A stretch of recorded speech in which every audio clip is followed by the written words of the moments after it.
చేస్తారని చర్చిస్తున్నారు. ఇదిగో ఈ పరకామణి హఠాత్తుగా వచ్చింది.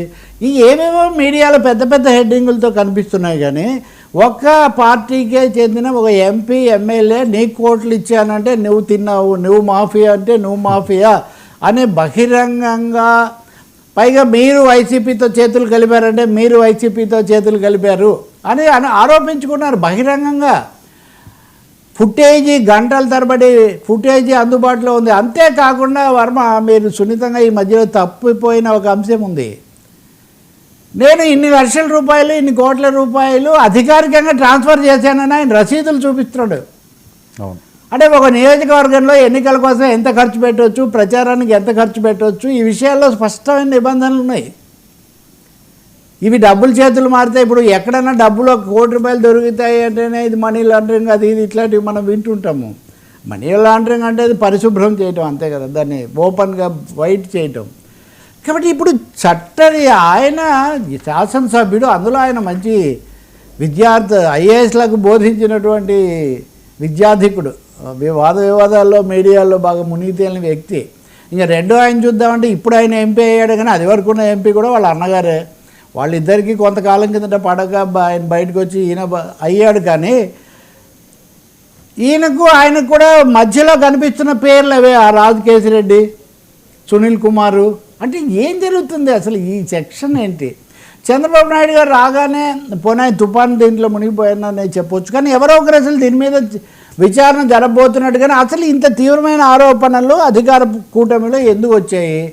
వాళ్ళెవరూ మాట్లాడలేదు, స్పందనే లేదు. ఇదేమన్నా అంతర్గత వ్యవహారం అని నేను అడుగుతున్నాను. తిరుమల కొండ మీద జరిగింది కొండ మీద స్వామి గారికి వదిలిపెట్టి, టీడీపీలో జరిగినది చంద్రబాబు గారికి వదిలిపెట్టి, ఇంకా ప్రభుత్వము, ప్రజాప్రతినిధులు, పాలనా వ్యవస్థలు వీటికేమీ లేదా? ఇది పెద్ద ప్రశ్న. కాబట్టి ఇక్కడ ఇంకోటేమో కేశినేని ఫ్యామిలీ, అంతకుముందు కేశినేని నాని కూడా ఈ విషయాలు ఆరోపించాడు. ఆయన చెప్పిన తర్వాత ఈ పేర్లు ఇవన్నీ కూడా బయటకు వచ్చాయి. ఎందుకు ఈ నిగూఢమైన నిశ్శబ్దం పాటిస్తున్నారు? ఇంకొకరి మీద వేరే వాళ్ళ మీద వస్తే చాలా తీవ్రంగా విరుచుకుపడేవాళ్ళు. ఇట్లాంటి వాటి మీద ఎందుకు తక్షణం కనీసం విచారించాలనో, మధ్యంతర చర్యలైనా ప్రకటిస్తారు కదా. మేము విచారణ కోసం ఒక కమిషన్ వేస్తున్నామనో, లేదా ఫలానా ఆయన చూస్తారనో, క్రమశిక్షణ కమిటీ విచారిస్తుందనో ఎవరు మాట్లాడలేదు. కాబట్టి ఇంకా అనుమానాలు పెరుగుతాయి కదా, అది పెరగాలి కదా. లేకపోతే ఇంకొకటి, ఎన్నికల సంఘం కూడా రంగంలోకి దిగాల్సిన అంశం.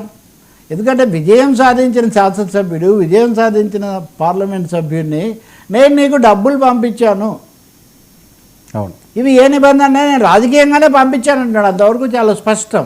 మరి ఎన్నికల సంఘం చాలా విషయాల్లో సరతో సహా చేసే ఎన్నికల సంఘం ఇద్దరు ప్రజాప్రతినిధులు బాహాటంగా సోషల్ మీడియా సాక్షిగా కూడా, ఎందుకంటే బలపరిచే మీడియాలో ఆయన్ని కూర్చోబెట్టి అడిగాయి, ఈయన కూర్చోబెట్టి అడిగాయి. కాబట్టి ఎందుకు చేయడం లేదు? దీని మీద చేయకపోతే మటుకు కోరి సందేహాలు, తెలుగుదేశం ఇప్పుడు సందేహాలు తుఫాన్లో చిక్కుకున్నట్టుగా కనిపిస్తుంది. నెల్లూరు జిల్లాలో వచ్చిన నారాయణ అవి వచ్చిన అంశాల, లేకపోతే ఇంకొక చోట వచ్చిన వేళ చిత్తూరు అక్కడ శ్రీకాళహస్తి శాసనసభ్యుడి సమస్యన, ఇవి ఒకదానికొకటి తోడే ఇది కూడా ఉంది. ఎంత తొందరగా వీటిని పారదర్శకంగా పరిష్కరించి ఉన్న వాస్తవాలు. ఇంకొకటి కూడా ఇప్పుడు గుర్తు చేస్తాను నేను తప్పనిసరిగా. ఇప్పుడు ఆ ఫ్లై యాష్ దీనికి సంబంధించి కూడా ఆ శాసనసభ్యుడు నందిగామ ఆయన మీద వచ్చింది కదా, సురేష్, అది కూడా వచ్చింది, వసంత కృష్ణ, ఆయన ఏదో జవాబు. ఇప్పుడు ఆ వాళ్ళెవరు మన మీద ఆవేశపడక్కర్లేదు. నేను మీడియాలో వచ్చినవి చాలా గౌరవంగా, పరిమితంగా మాత్రమే చెప్తున్నా. బయట జరిగినవి ఇంతకంటే చాలా తీవ్రంగా తిట్టుకుంటున్నారు. కాబట్టి తేల్చండి, ఇవన్నీ తేల్చి తీగలాగితే కదా డొంక కదులుతుంది. అలాగే అట్టి పెడితే అది ఇంకా పెరిగిపోయి ఊబిలాగా తయారవుతుంది. ఆ తర్వాత అందరు లోపలికే పోతారు. సార్ దేశమంతా సార్ కొత్త సంఘర్షణలపై అదే సార్ ఇట్లాంటివి చేస్తుంది. మతాలు లేకపోతే ముఠాలు, అది అవినీతి వ్యవహారాలు వాటిలోకి పోదు. ఈరోజు ఇప్పుడు బహుశా కాసేపట్లో ఎన్నికల సంఘం ఒక మీడియా కాన్ఫరెన్స్ నిర్వహిస్తుంది. 10 రాష్ట్రాల్లో ఈ స్పెషల్ ఇంటెన్సివ్ రివిజన్, ఈ ప్రత్యేక పరిశీలన అన్నదాన్ని చేపడుతుంది 10 రాష్ట్రాల్లో. దేశంలో చాలా రాష్ట్రాలు ఉన్నాయి వర్మ.